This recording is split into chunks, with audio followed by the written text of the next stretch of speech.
Selamat pagi, Bu. Selamat pagi, apakah benar ini dengan Rizka Dewi Arianti? Iya benar, Bu. Saya Rizka Dewi Arianti.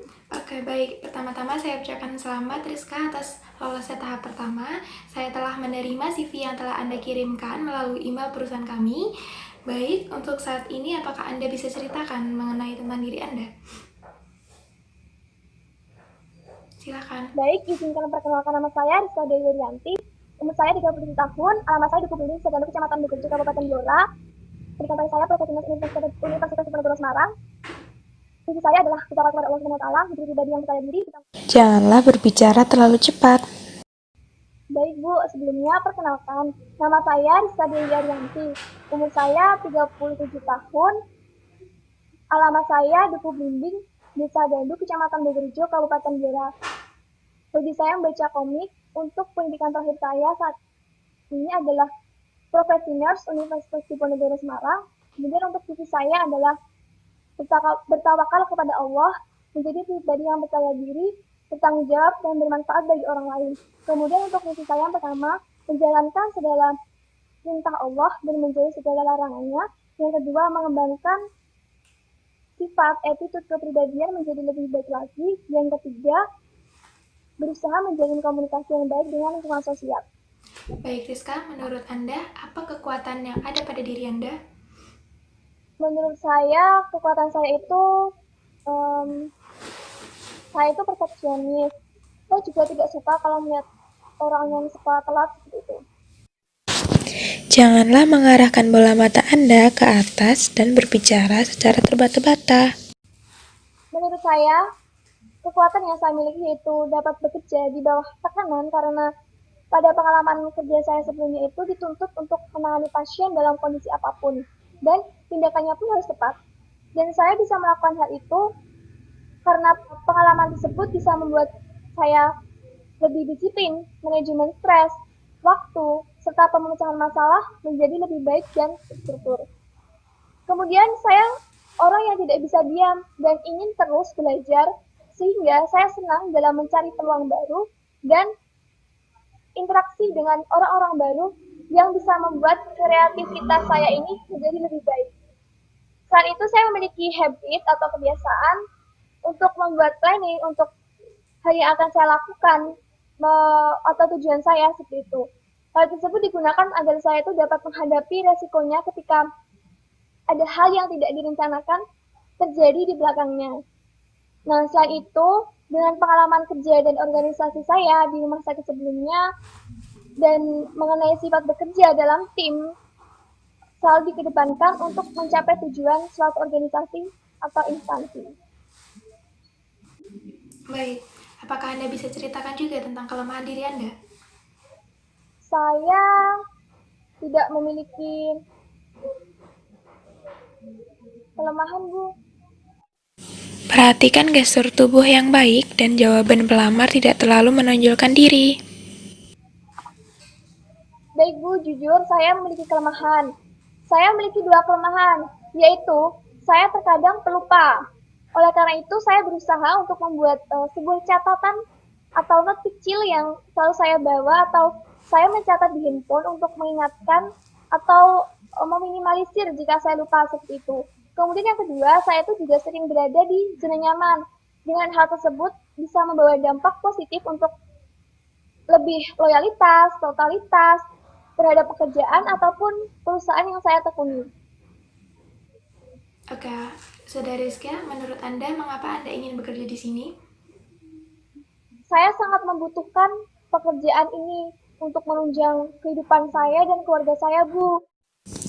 Jangan menunjukkan kesan bahwa Anda sangat membutuhkan pekerjaan. Namun, tunjukkan kualifikasi diri dan ketertarikan diri Anda. Perusahaan dan rumah sakit Bapak atau Ibu ini memiliki visi yang sama dengan saya, sehingga hal tersebut bisa menyelaraskan dan mengoptimalkan kinerja saya di rumah sakit ini. Nah, melihat persyaratan mengenai posisi yang dibutuhkan yaitu sebagai manajer rumah sakit, hal tersebut sesuai dengan pengalaman saya sebagai manajer kepala ruang perawat di rumah sakit sebelumnya. Banyak pengalaman mengenai manajerial, baik itu manajemen diri, tim, operasional, dan kepemimpinan yang saya dapat dari posisi tersebut yang akan menjadi bekal nantinya ketika saya bekerja saat ini di sini.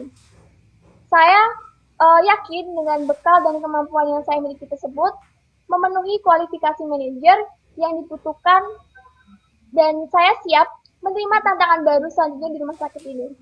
Oke, lalu dari CV yang tertera, Anda pernah bekerja di Rumah Sakit Anjaya.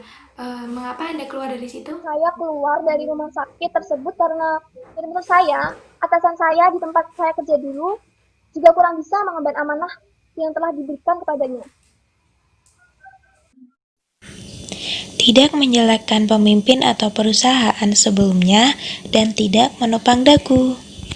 Saya cukup beruntung telah bekerja di berbagai bidang manajemen kesehatan di rumah sakit selama 3 tahun di Rumah Sakit Anjaya yang telah membantu saya dalam mengasah keterampilan dan mengembangkan keahlian saya dalam hal branding dan manajemen kesehatan. Nah, meskipun saya benar-benar menikmati bekerja di Rumah Sakit Anjaya, saya merasa sudah waktunya untuk menjelajah berbagai manajemen dan pengelolaan rumah sakit itu lebih luas untuk pertumbuhan karir saya lebih lanjut. Dan saya siap untuk menerima tantangan selanjutnya. Oke, lalu bagaimana tanggung jawab Anda ketika Anda melimpahkan sebagian pekerjaan Anda ke pekerja lain?